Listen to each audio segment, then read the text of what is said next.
We're joined from Los Angeles by USC law professor Susan Estridge, who's also, as you know, a Fox News political analyst. And here, our resident clinical psychologist, Victoria Zdrok, author of the upcoming Dr. Z on Scoring, appropriate book for these politicians, maybe.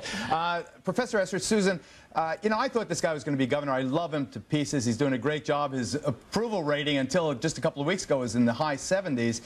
What does this do to his career?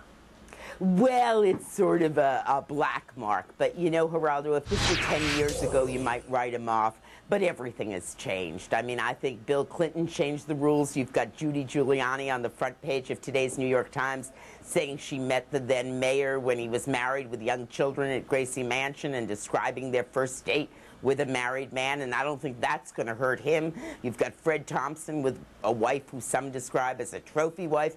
I don't think that's going to hurt him that much.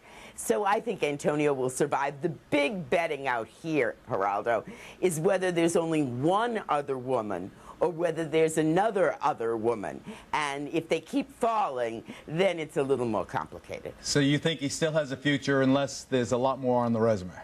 I think most people care much more about their own lives than politicians' lives. And I think, you know, I remember once asking the late, great Bob Squire, the political consultant, what % of his clients had slept with a woman, not their wives. I didn't even think of men then. Within 6 months or a year of their election, and he said it was around 90%. Oh, my God. So what's new is not that they're doing it, but that they're getting caught. Dr. Zdrok, what is it? Is it that the politicians are drunk with their own power, like many celebrities, like I admit being probably a decade ago?